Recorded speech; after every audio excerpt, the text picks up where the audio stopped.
Buenas noches, hermanos y hermanas. Ahora vamos a continuar con el tema sobre la iglesia cristiana, ¿verdad? Entonces es que vamos a estar basados en el libro de los Hechos y vamos a seguir estudiando el libro de los Hechos. Quiero invitarles, hermanos y hermanas, a tener una oración para iniciar el devocional de ahora. Oremos.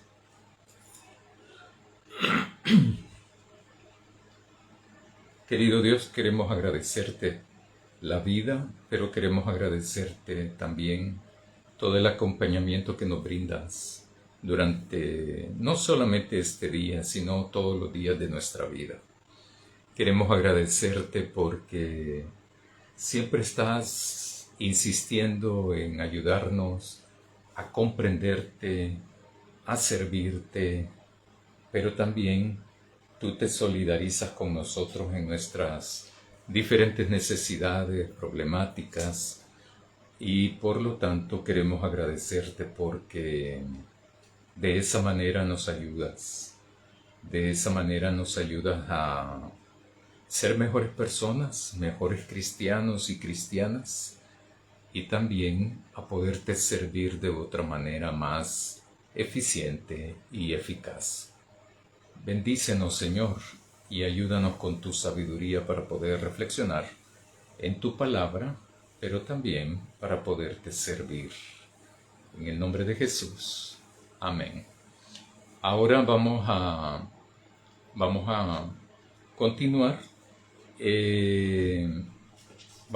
Voy a leerles la cita correspondiente a este jueves y precisamente del 43 al 47. Sin embargo, voy a leer el 42. Y dice: y perseveraban en la doctrina de los apóstoles, en la comunión, en el partimiento del pan y en las oraciones. Entonces caía temor sobre toda persona, pues se hacían muchos milagros y señales por medio de los apóstoles. Y todos los que creían se reunían y tenían todas las cosas en común. Vendían sus posesiones y bienes y los repartían a todos, a cada uno según tenía la necesidad. Ellos perseveraban unánimes en el templo día tras día y partiendo el pan casa por casa, participaban de la comida con alegría y con sencillez de corazón, alabando a Dios y teniendo el favor de todo el pueblo. Y el Señor añadía diariamente a su número los que habían de ser salvos. Este es el texto en el que voy a basar la reflexión de ahora. Y también, hermanos y hermanas, Lucas, el escritor tanto del Evangelio como del libro de los Hechos, nos plantea por primera vez cómo sería, en una manera descriptiva, la vida de los primeros cristianos, sobre cómo vivía la comunidad de fe, la comunidad de creyentes. No es una descripción minuciosa, detallista, sino que es una somera descripción. Sí resalta algunos aspectos muy fundamentales sobre la vida congregacional de la comunidad de fe. Entonces, es la primera, pero no es la única. La segunda descripción que hace sobre la vida congregacional de la comunidad está en Hechos capítulo 4, los versículos del 33 al 35. La verdad es que Lucas en este texto nos dice, nos describe, nos plantea lo más fundamental, lo más relevante para él poder escribir, ¿verdad? Entonces, y comunicarlo a las comunidades cristianas de aquella época. Acuérdense que el libro de los Hechos fue escrito a finales del siglo I, aproximadamente unos 40, 60 años después de la muerte y resurrección de Jesús. Entonces, ahí se plantea entonces Lucas en el libro de los Hechos, va planteando una serie de acontecimientos, experiencias, vivencias que fueron experimentando los miembros de la comunidad cristiana. Esta comunidad cristiana es la primera y estaba basada en Jerusalén. Entonces, para Lucas, este es un aspecto muy importante y de hecho está en lo que conocemos nosotros como el final del capítulo 2. Entonces, todo el relato inicia en el versículo 42. Todo este relato comienza cuando Lucas entonces nos plantea de que la comunidad de creyentes, comunidad de fe, o primero comunidad cristiana, podemos decirle, aunque todavía está ahí, no tiene nombre y apellido en la comunidad, ¿verdad? Sino que entonces en el versículo 42 del capítulo 2 de Hechos, Lucas nos dice de que la gente, los miembros, los integrantes de esta comunidad de fe, perseveraban. Esa es una de las primeras cosas que plantea Lucas. Perseverar. Y tiene sentido, pues, ¿verdad? Porque esta vida cristiana, la decisión de ser cristiano sin perseverancia,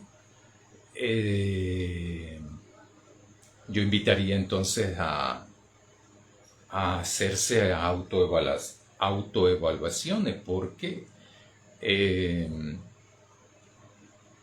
perseverar es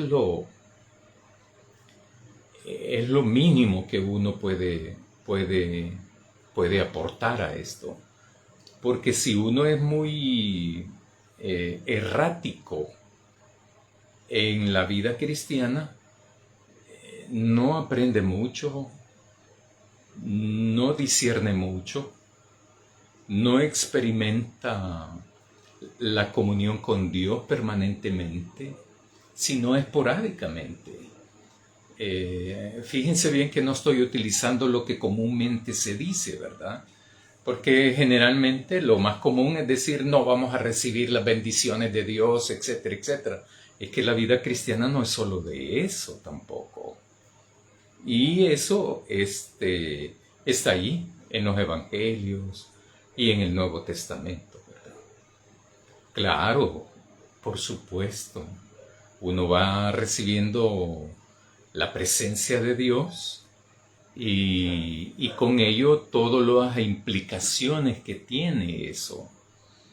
Pero una corriente teológica ha educado la mayor parte de América Latina, de todo el continente es así, en donde lo único que se resalta son las bendiciones que Dios te va a dar. Uno se hace cristiano para recibir bendiciones. Y eso sí riñe completamente con el Evangelio, ¿verdad? Entonces por eso hay que tener cuidado qué teología uno decide estudiar, decide aprender, decide asumir como la propia teología, ¿verdad? Entonces, una de las primeras cosas que plantea Lucas en el libro de los Hechos, es en el versículo 42, es que la comunidad cristiana, la comunidad de fe, mejor dicho, la comunidad de creyentes, lo que tiene es perseverar. ¿En qué? En la enseñanza de los apóstoles, en la comunión, en el partimiento del pan y en las oraciones. Versículo 42. Entonces, para Lucas, ahí plantea el fundamento de la comunidad de creyentes. Es esta comunidad de creyentes la que ha recibido el Espíritu Santo. Es esa la comunidad de creyentes que a la muerte de Jesús ellos se mantenían reunidos. En un mismo lugar se reunían. Y es allí donde se presenta Jesús. Y luego se da toda la enseñanza de Jesús a esa comunidad de creyentes en Jesús, ¿verdad? Entonces, a esa comunidad de creyentes es que Jesús les enseña, dice Lucas en el capítulo 1 de Hechos, 40 días sobre el reino de Dios. Pero Jesús eso fue lo que enseñó durante toda su vida pública. Su vida como educador, como proclamador, como Mesías, como enviado de Dios, como hijo de Dios, ¿verdad? Como redentor nuestro. Es eso lo que enseñó Jesús. Desde principio a fin, lo que viene a hacer Jesús es a proclamar, enseñar el reino de Dios. Y que el reino de Dios ya no está lejos, está aquí, en la historia humana, y se hace presente con Él y en Él se hace presente. Entonces, esta comunidad de fe, de hombres y mujeres, es estos que recibieron el Espíritu Santo, han recibido el Espíritu Santo para obtener poder, ¿verdad? Pero no poder de dominar, de doblar cosas, de partir cosas. Eso es Hollywood, ¿verdad? Eso es otra cosa, ¿verdad? Eso no tiene nada que ver con el Evangelio. Lo que dice Jesús es que van a tener poder para ser testigos en Jerusalén, Judea, Samaria, etcétera, etcétera, etcétera, etcétera, y hasta el fin de la tierra conocida. Entonces, ¿cómo perseveraban estos de la comunidad de creyente? En la enseñanza de los apóstoles. Reina Valera traduce como doctrina, pero es didache, la palabra en griego, que es enseñanza. La doctrina hay que tener cuidado con eso, ¿verdad? Porque la gente, como hay una serie de doctrinas, de todo hay doctrina, entonces la gente se focaliza en la doctrina y abandona el Evangelio. Es mejor estudiar el Evangelio, que es lo que realmente deberíamos de hacer, ¿verdad? La enseñanza de los apóstoles, la comunión, que sería la koinonía, o sea, la fraternidad entre los integrantes de esta comunidad de fe. La partimiento del pan, que se constituye en la Eucaristía, en la cena del Señor y en las oraciones. Las oraciones se hacían también en perseverancia, ¿verdad? En perseverancia también la enseñanza de los apóstoles. ¿Por qué es tan importante para Lucas escribir esto para que otras comunidades de fe vayan a leerlo cuando lean el libro? ¿Por qué es importante esto? Porque sin esto van a creer en cualquier cosa menos en Jesús de Nazaret, menos en el Hijo de Dios, menos en el Señor y Salvador de la historia y de nuestras vidas. Van a creer en otras cosas, si no entonces perseveran en esto. Esta es la comunidad de fe en Jerusalén. Así comienza entonces en el versículo 42 todo este relato. Yo les decía que es el primer resumen, no el primer resumen, sino descripción de la vida de la comunidad de fe. Claro, no es como decía antes, no es una descripción detallada, minuciosa, etcétera, etcétera, etcétera, ¿verdad? Sino que es más una descripción de aspectos congregacionales. Aquí me refiero a la congregacional, a la congregación, a la comunidad de personas. A eso me refiero. Entonces, para Lucas es importante eso. Versículo 43. En el 42 es lo que ya acabo de decir. En el 43 dice, entonces caía temor sobre toda persona, pues se hacían muchos milagros y señales por medio de los apóstoles. Entonces los apóstoles están desarrollando toda una labor, toda un servicio. Los apóstoles no dicen ahí unos más, otros menos, no lo dice Lucas.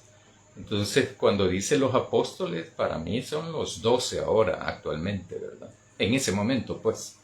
Y es precisamente eso lo que la gente le daba temor, ¿verdad?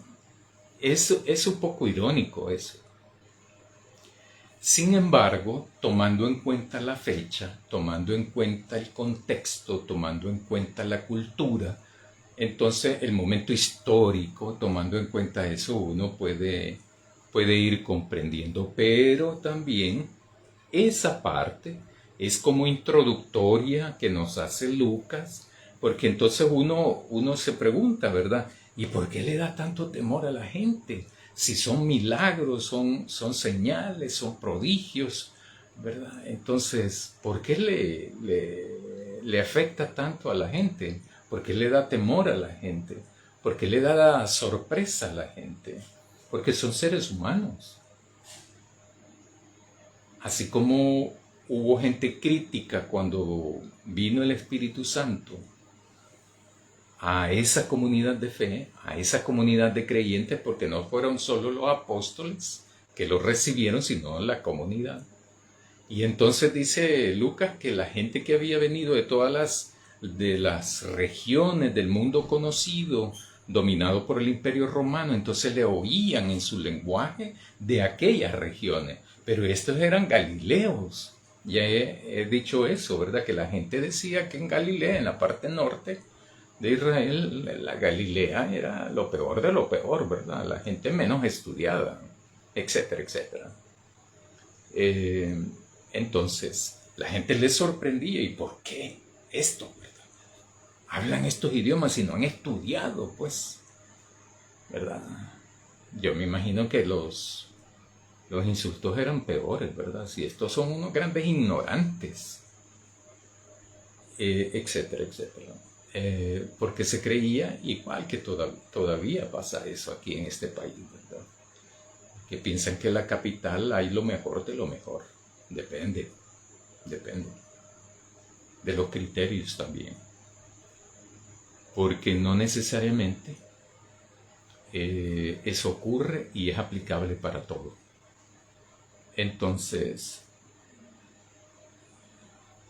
la gente entonces tenía temor. Esa parte del versículo 43, Lucas nos está introduciendo, nos está captando la atención, nos está provocando interés para seguir leyendo y estudiando el libro, porque van a venir cosas, ¿verdad? Van a venir cosas. No como dicen ahora, se verán cosas, ¿verdad? Entonces, Lucas va haciendo eso.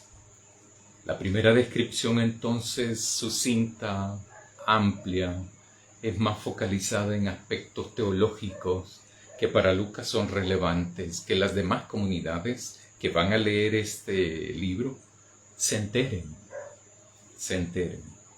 porque al enterarse de eso, aprenden. Al menos ese es el propósito. Igual ahora, ¿verdad? Uno, porque lee la Biblia para aprender, pues. Para saber, conocer, aprender y responder a Dios. Entonces, todos los que creían se reunían, dice el versículo 44. Entonces los apóstoles hacían señales y milagros, ¿verdad? Que además después va a ir puntualizando, particularizando Lucas.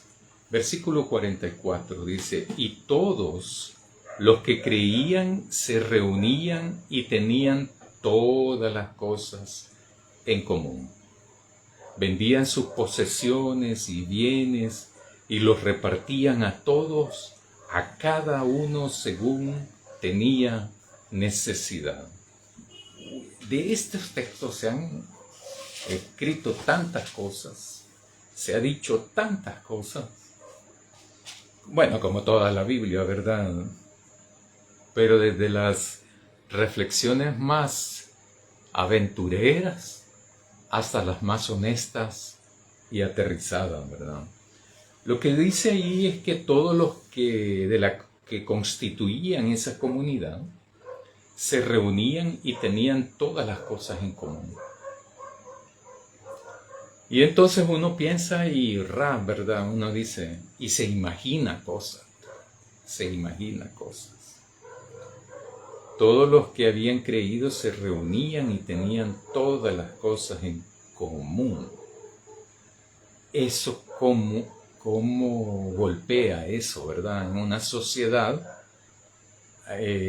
actual, por ejemplo, individualista, que fomenta la individualidad, promueve la individualidad, y que la individualidad es una de mis libertades y de mis derechos, etcétera, etcétera, etcétera.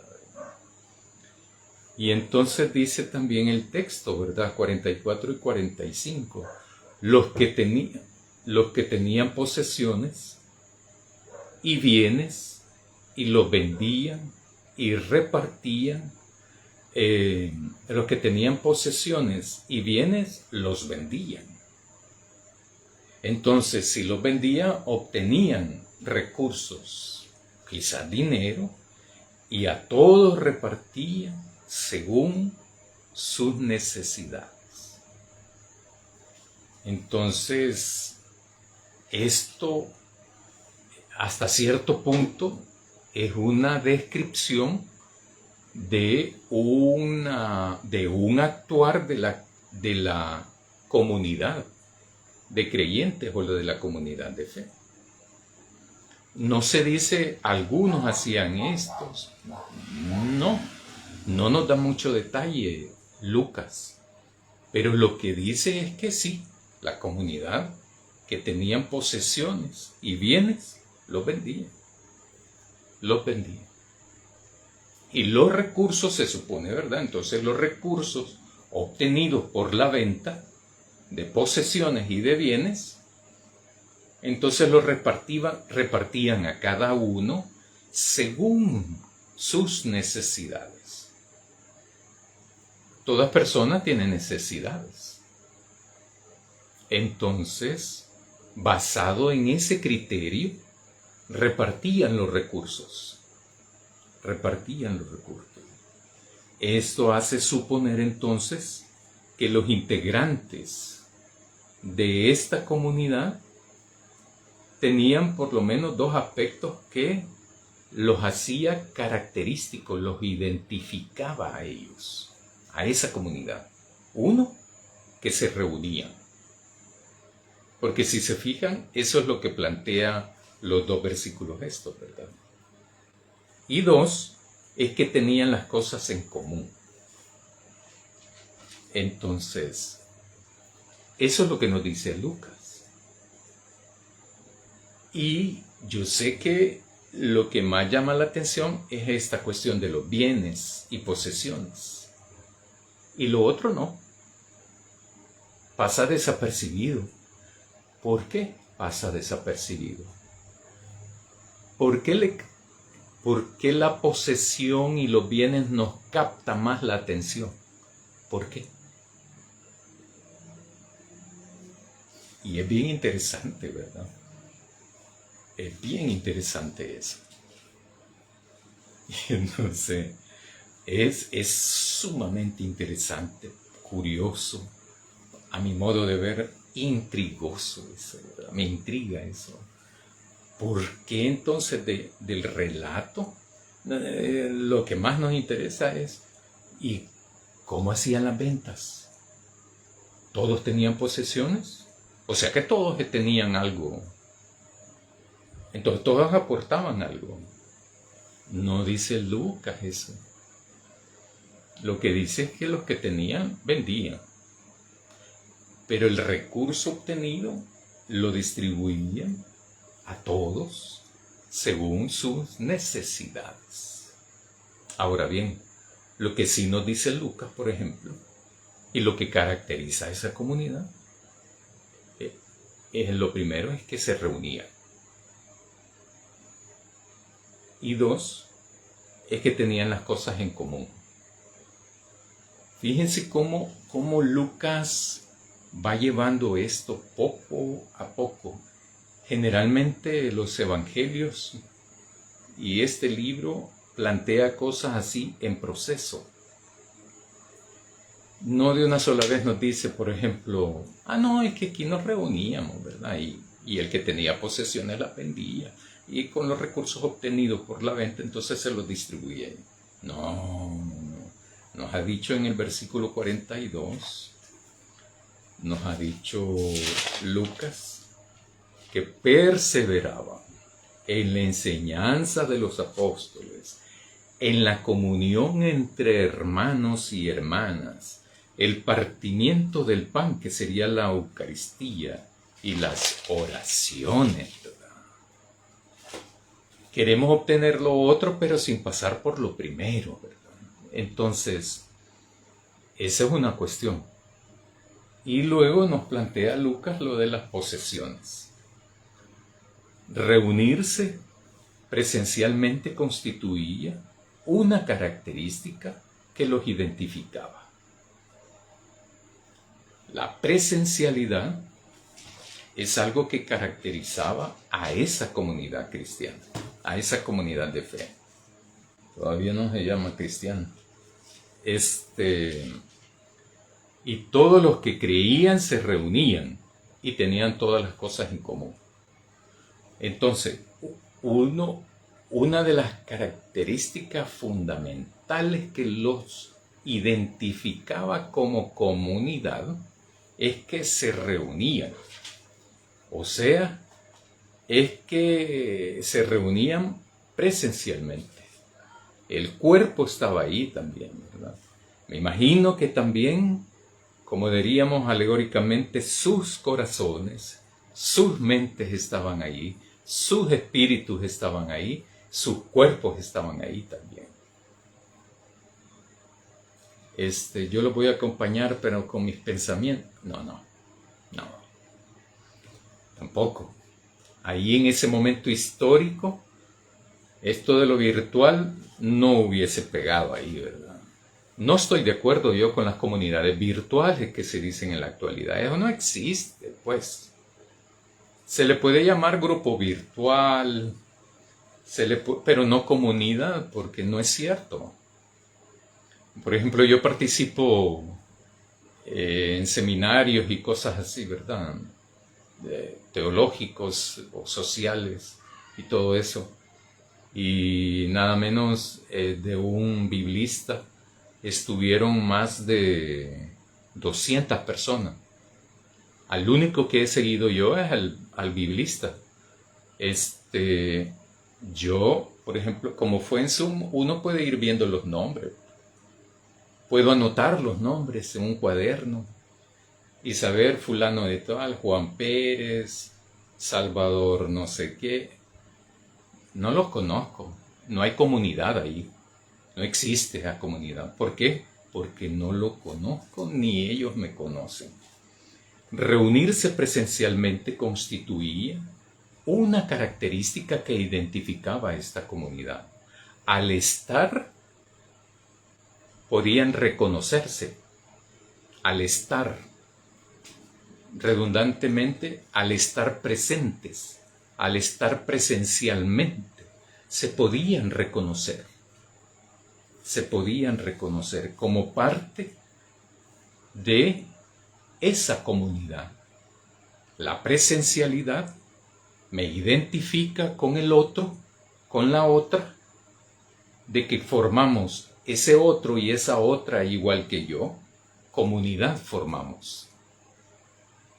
En la presencialidad me posibilita eso, el estar entonces y reconocernos mutuamente en cuanto uno y en cuanto al otro. Esto provoca entonces conocernos. Trágico es estar ahí y que no nos conozcamos, ¿verdad? Entonces, uno tiene que ir, yo voy diciendo muchas cosas, a veces hago los aterrizajes y a veces no lo hago, ¿verdad? Entonces, o las aplicaciones, pues. Por ejemplo, aquí, ser iglesia es reconocerme con otros que forman parte de la iglesia. Pero no basta solo con reconocerme, sino también conocernos. Conocernos. Eso es lo que hace a una iglesia comunidad de fe. Toda comunidad de fe es iglesia, pero no toda iglesia es comunidad de fe. Eso sí hay que ponerle mucho a eso, ¿verdad? Saber quién eres tú. Saber quién eres tú. Y para la otra persona, saber quién soy yo implica entonces conocernos,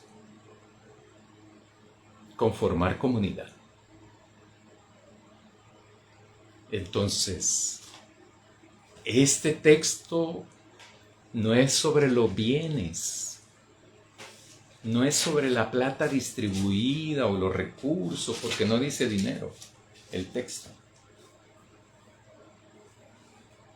Es sobre ser comunidad. Acuérdense que ya vino el Espíritu Santo a esa gente.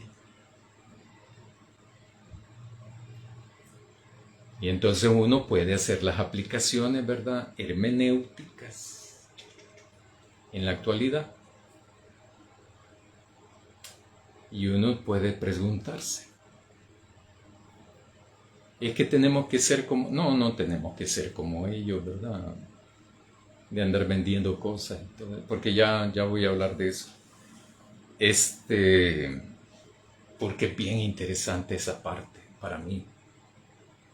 Porque lo que voy a hacer más adelante, cuando toque este relato de la venta de los bienes y de la venta de las posesiones, lo voy a contrastar con el acontecimiento de Ananías y Zafira. Es algo terrible, ¿verdad? Tremendo eso. Así es que eso es, me gustaría más eso, verlo de una manera presencial en una escuela bíblica dominical. Porque es sumamente golpeante eso, ¿verdad? Eso. Pero volviendo entonces al texto, la presencialidad es algo que identificaba a la gente en ese entonces. Porque la presencialidad entonces me permitía reconocerte como este fulano existe, esta fulana existe, se llama así, este también tiene nombre, el papá de este lo conozco, conozco a los hijos de ella. Allí entonces entra el proceso no solo de identificarnos, reconocernos, sino que de ir más allá y de conocernos mutuamente, multidireccionalmente en relaciones humanas. Porque no se tiene comunidad si no se conoce la gente. Podemos llegar a un mismo lugar, a un mismo local, sin ser comunidad. Podríamos ser iglesia, pero no comunidad de fe. Entonces, lo que está planteando Lucas aquí es precisamente algo más profundo, más consecuente. Cuando este proceso se hace de conocerte y de conocerme mutuamente, se gesta entonces toda la construcción, la edificación, la organización de una comunidad de fe. Y entonces cuando reflexionamos en qué es ser comunidad, no podemos evitar pensar en el reino de Dios. Al contrario, es obligatorio pensar y reflexionar sobre el reino de Dios. Ahora bien, ¿por qué se conocen? Porque nos conocemos. Entonces, por lo tanto, somos comunidad. Y por eso, dice Lucas, tenían las cosas en común. Por eso. Entonces, ¿por qué? Porque son comunidad. Y por eso entonces no se conflictuaban. Hasta más adelante se van a conflictuar cuando entran otros intereses y cuando van abandonando el modelo. Por decirlo de esa manera fea, ¿verdad? Modelo de ser comunidad. Entonces, ¿por qué es que abandonan el modelo? Lo vamos a ver allá cuando estemos con Ananías y Zafira, ¿verdad? Pero, ¿por qué, verdad? ¿Por qué abandonaron eso? ¿Quién les dijo que abandonaron eso? Que abandonaran eso. Son las reflexiones que hay que hacer como creyentes en Jesús, en Dios. Entonces, vamos más adelante. Voy a leer otra vez el 44, 45. Y todos los que creían se reunían y tenían todas las cosas en común. Los que creían. Vendían sus posesiones y bienes y los repartían a todos, a cada uno según tenía necesidad. Ellos perseveraban unánimes en el templo día tras día, y partiendo el pan casa por casa, participaban de la comida con alegría y con sencillez de corazón. Entonces, Lucas nos va adentrando, nos va llevando a profundizar la reflexión. Es bien interesante esto de repartir las cosas, de repartir los recursos obtenidos por la venta de las posesiones y de los bienes. Una de las cosas que yo infiero, ¿verdad?, es que la gente sabía que necesitaba a la demás gente, porque se repartía según las necesidades. Y ese es otro elemento que me da pie para haber pensado de que son comunidad. Estos no son nuevos. Estos sí hay algunos nuevos que van convirtiéndose, ¿verdad? Pero el grueso de ellos viene de antes, viene de Jesús. Viene de Jesús. Entonces han pasado algún tiempo juntos, se conocen pues, se conocen. Y han ido conformándose en comunidad. No es fácil, pues. Eso no es fácil.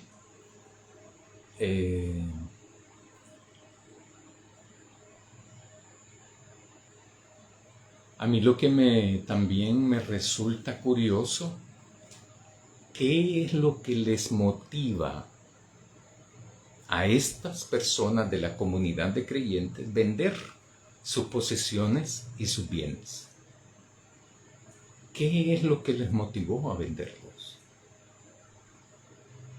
Porque no aparece eso ahí, ¿verdad?, en el texto. Entonces todo lo que yo diga en este momento es de una especulación. Es un suponer. Y como yo lo contrasto con Ananías y Zafira, ¿verdad? Y también hay otro pasaje donde plantea más o menos lo mismo, en capítulo 4 de Hechos, versículos del 33 al 35. Entonces, mi primera pregunta que me sale es, bueno, ¿y esto por qué por qué vendían sus posesiones? ¿Qué era lo que estaba pasando en sus mentes? ¿Cuál era el principio rector que les impulsaba, motivaba a vender posesiones y bienes? Y no solo venderlo, sino que repartirlo a los demás que estaban miembros de la comunidad. ¿En qué creían? ¿Por qué lo hicieron? No estoy diciendo si es bueno o si es malo, no estoy diciendo eso. Lo único que estoy diciendo es que a mí me resultan preguntas que cuando toquemos el otro texto del capítulo 4 y cuando veamos lo de Ananías y Zafira, espero yo tener un poco más de claridad en cuanto a esto, ¿verdad? ¿Acaso esta comunidad de creyentes estaban seguros de que el retorno de Jesús, por ejemplo, era inminente? Era ya, en cualquier momento, mañana, hoy, en la noche. ¿Qué era lo que lo motivaba a esta gente? Esa es una sospecha teológica que yo tengo, ¿verdad? Yo sí tengo algunos hipótesis, propuestas teológicas.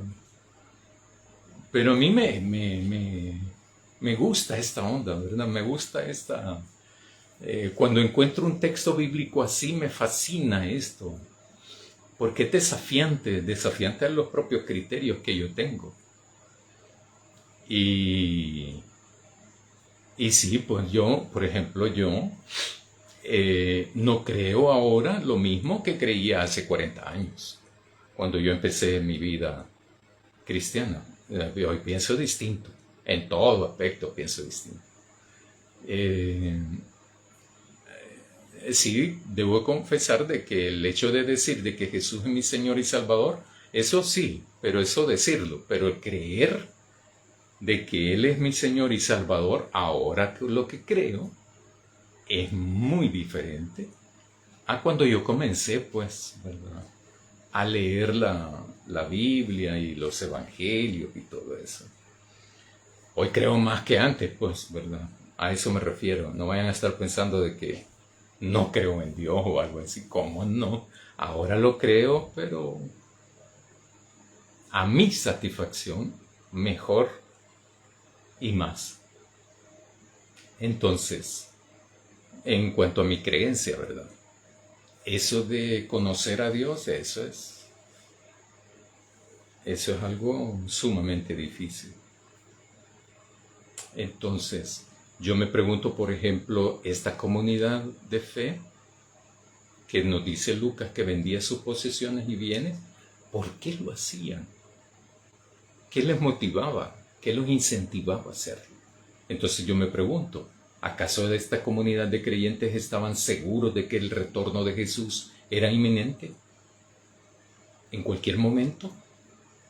Era ya. Y por eso no importaba quedarse sin sus posesiones o sin sus bienes. O era por una firme convicción de que se sentían inspirados por Jesús o motivados por el Espíritu Santo, inspirados por el Espíritu Santo para poder entonces realizar eso. ¿O era acaso algo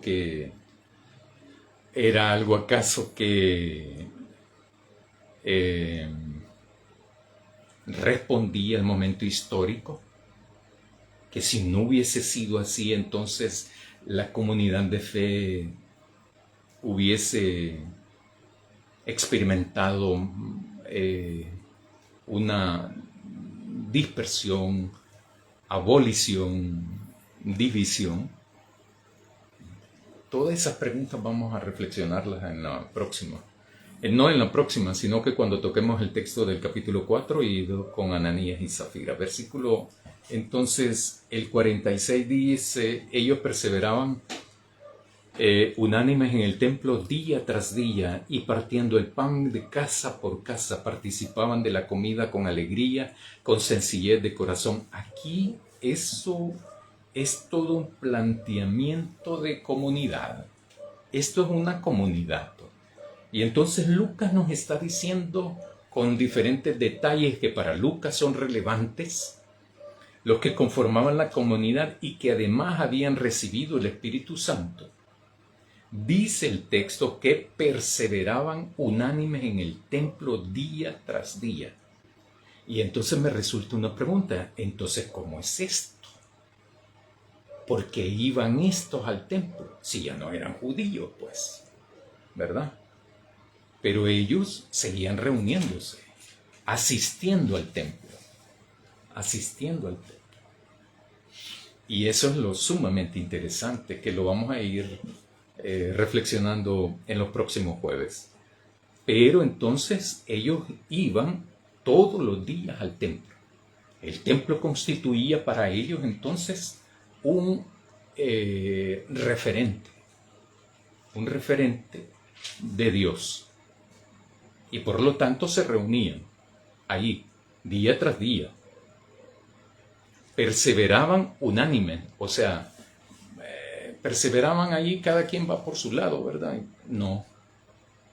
O sea, el sentir, el pensar y el actuar de la comunidad era unánime.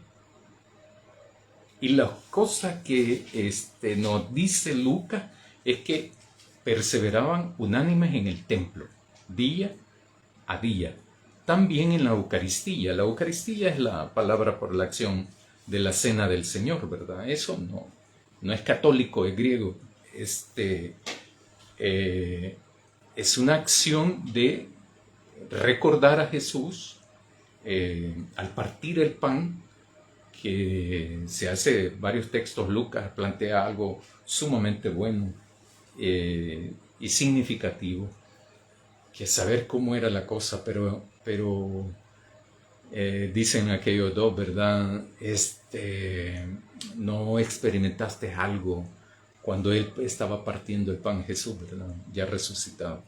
Entonces, estos mantenían eso. Lo hacían cada vez que se reunían entonces. Perseveraban en el partimiento del pan. Nosotros como bautistas lo hacemos una vez al mes, ¿verdad? Pero eso no es una regla tampoco.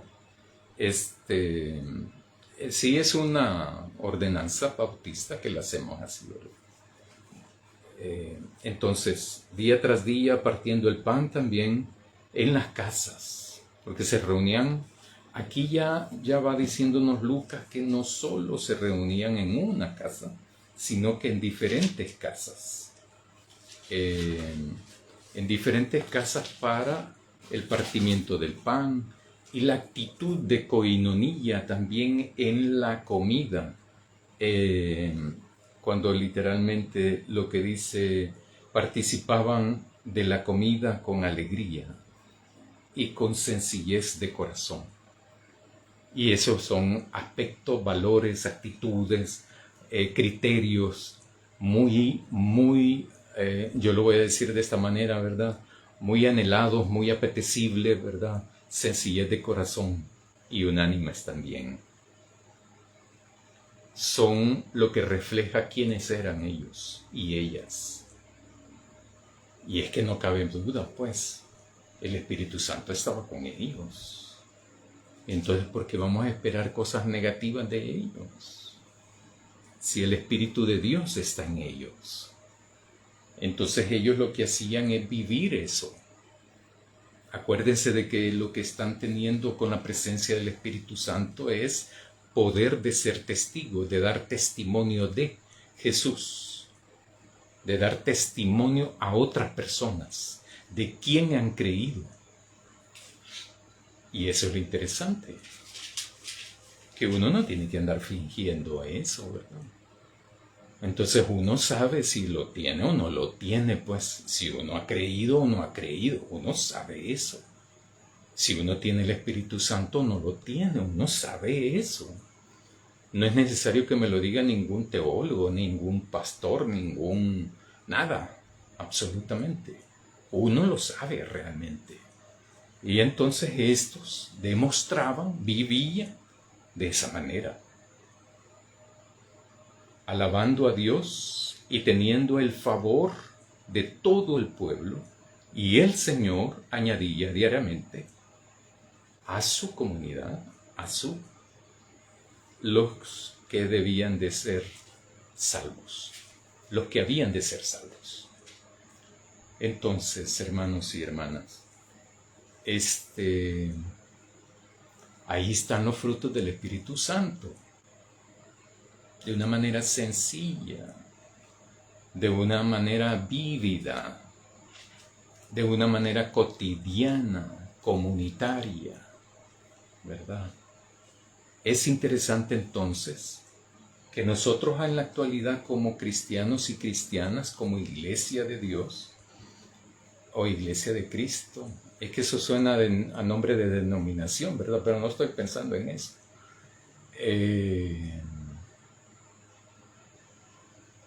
Reflejemos en quién creemos y reflejemos también en nuestra vida la presencia del Espíritu Santo. No hay de otra, pues. No hay de otra. Porque uno identifica claramente eso. La gente se da cuenta. Se da cuenta si somos o no somos. Si creemos o no creemos en el Dios de la Biblia. La gente se da cuenta. Entonces, dicho de otra manera, hay que testificar de que nosotros hemos creído, seguimos creyendo y seguiremos creyendo de que Dios es nuestro Padre, de que Jesús es nuestro Señor y Salvador y que el Espíritu Santo es quien nos guía e inspira para seguir dando testimonio de que Jesús es el Señor de nuestra vida, es el Salvador de esta historia también humana, y que Dios es el creador de todo cuanto existe, que es bueno. De lo malo no, pero de lo bueno sí. Es Dios el creador.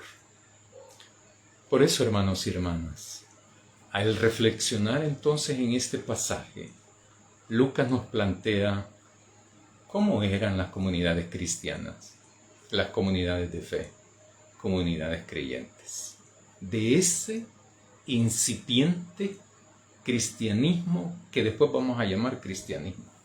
Sí, siglos después vamos a llamar cristianismo. Era sumamente, para mí, ¿verdad? Sumamente básico, pero sumamente poderoso. Uno lo ve sencillo, pero tuvieron un impacto fenomenal. Fenomenal. Entonces yo me pregunto, ¿qué hay ahí que yo y ustedes tenemos que aprender? Oremos, hermanos y hermanas. Querido Dios, te agradecemos. Te agradecemos porque siempre estás con tu pueblo. Estás con tu iglesia. Estás con la comunidad que celebra tu vida, celebra la fe y celebra la esperanza que han depositado en ti. Ayúdanos, Señor, a dar testimonio siempre, en cualquier momento, en cualquier lugar y bajo cualquier circunstancia. Bendícenos, Señor, y protégenos. En el nombre de Jesús. Amén. Buenas noches, hermanos.